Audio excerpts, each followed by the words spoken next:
Hello there, my name is Valerie White Williams and I am a voice teacher and a vocal coach for Vocal Splendor Studios. Today I'm doing another reaction video and this time I'm reacting to Amira Willighagen rehearsing for a concert doing the Flower Duet, and the mezzo with her is Cecilia Rangwanasha. I think I'm saying that right. So let's have a listen.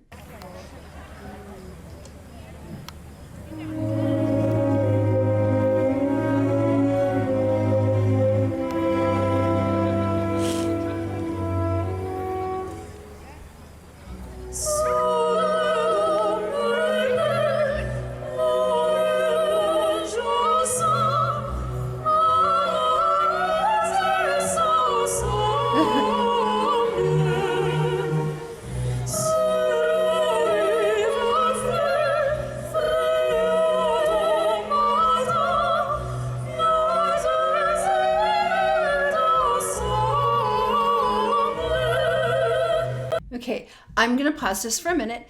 This is obviously a rehearsal, but I am reacting to this one because I don't want to get copyright on some of the more concert footage, but I also enjoy seeing things get put together. And yes, I have sung the Flower Duet numerous times with different other mezzo-sopranos, although I'm really familiar with this. I've also coached it with my students. And so already, I know it's a rehearsal, but she still has that nice shimmery tone. And I have to say, I really love the mezzo's voice. It's got a really rich, creamy mezzo, so it's a really nice blend. And the flowers behind are also really pretty cool.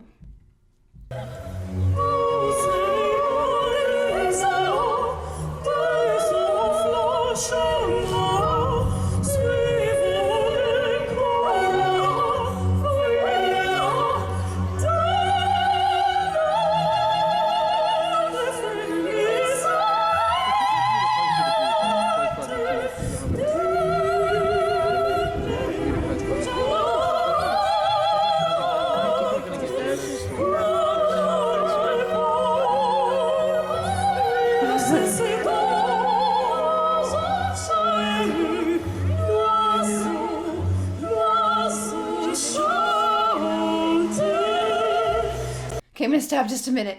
I didn't realize they were speaking it, but it's real. And also, was really impressed with walking, because I know when you're singing opera, there's a lot to put together. You have all the support, you're thinking the lyrics, but it would make me nervous to have to walk down the stairs and sing to this. Now, the thing about this duet, it's really repetitive. There's a lot of repetition in this one. And so it kind of does repeat, but just walking downstairs with a dress, that's why they're having a rehearsal, because you don't want to slip on your dress and you need to walk down there in a way that you're not distracted by the voice. And I have to say, I love this mezzo's voice. It's really a creamy, full, rich mezzo. It looks like she's quite a bit older than Amira, but that's really what Murica, I think that's the part they're supposed to be doing. So let's keep going.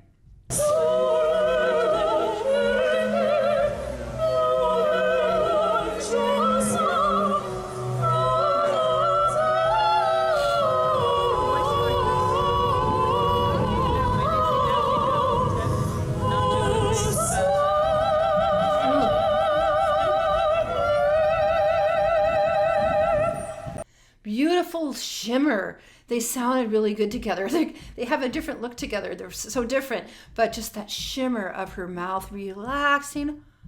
So really relaxed. The thing about singing opera is that there's a lot of energy that it takes down below, but up here it has to be really relaxed and fluttery, because we're just moving that voice through that really relaxed jaw.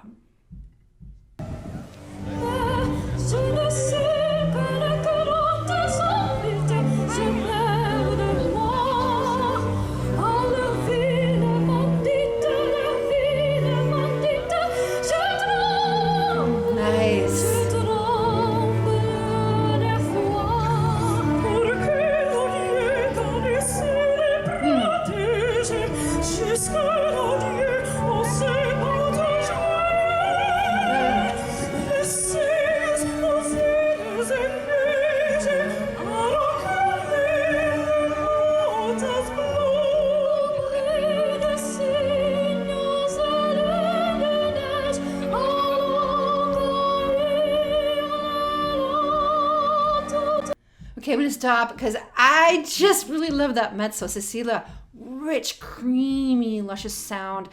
This is really ideal because we definitely want to hear a vocal contrast between the soprano and the mezzo soprano. And mezzo soprano just means medium soprano.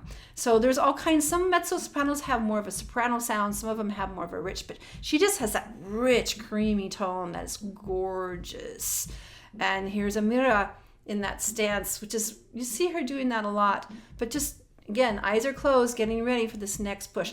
This, I love, this is what they call recitative in this section. So they're basically kind of talking about the situation that's involved, and the mezzo character is kind of reassuring Lakme of a situation that I can't remember exactly what it was, but she's a little stressed about things because there's a lot of other stories. There's also the bell song, which I've actually sung as well. But this is just one of all-time beautiful duets for two sopranos.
All right. I always really like seeing the background of things like this.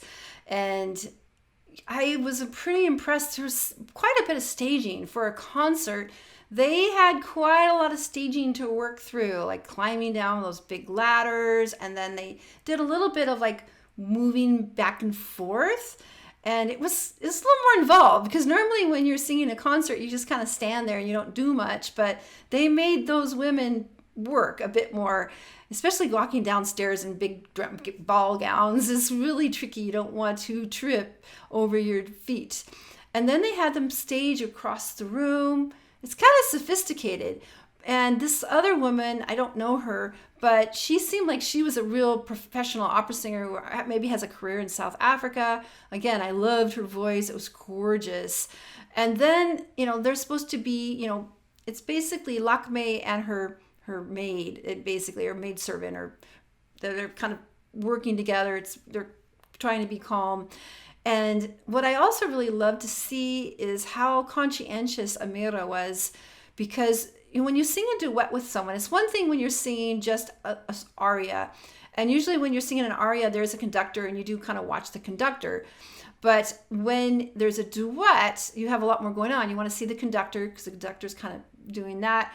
But then you also have to watch your duet partner, because when you sing in an ensemble, whether it's a duet or trio or more, you have to be with the person. You have to tune into them. So I was watching Amira just kind of like using her eyes to look and tune in together, because even though they're on stage and they have some mics, we want to, tune into your duet partner in a way that we come together. So we have that nice blend and we have phrasing together. So there's a lot of matching up to do to create that kind of flow, because you have to learn the music and then you have to put it together. It's like a puzzle piece. And the more people that are involved, the more work we have to do to get that connected.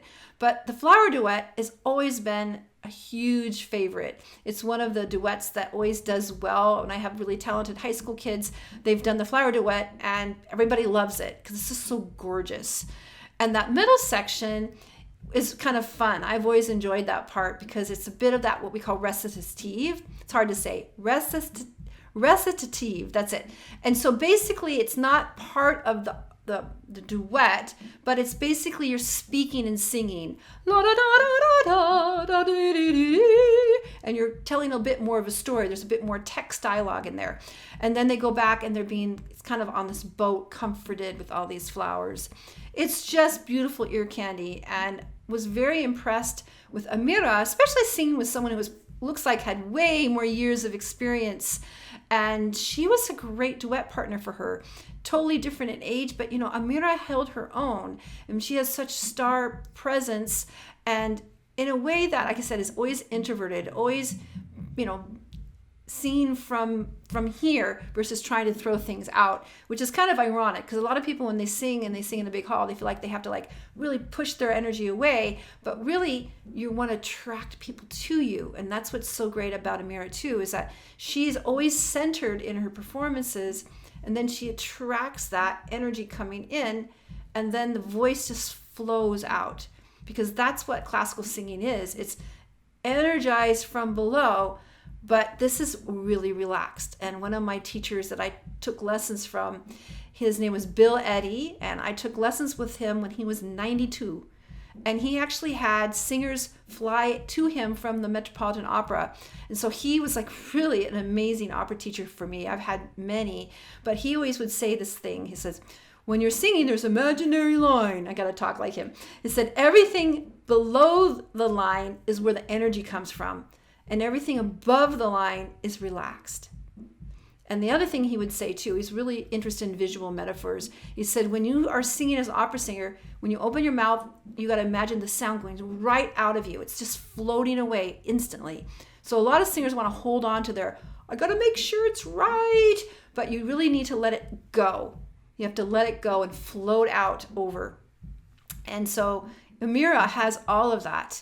Now, that said, I haven't seen any really, really, really recent videos of Amira right now. I think I've only seen The Amazing Grace and then, of course, The Sound of Music, but I'd love to hear what she's doing now, because I'm just really interested, because she's starting to become an older teen, she's getting into her teenage years, and we'll see what she's going to end up doing. And now I know she does a lot of what we call popera, and I like popera, but I really, really, really hope that she stays true to her young idea of really seeing really serious opera, because concerts are fun and they're very beautiful and it looks great, but I would love to see her in an opera role. I would hope that she will do one here soon, someday, because I think it would be great, and see what she's doing next. So, okay, you Amira fans, please let me know what other reactions I should do to Amira.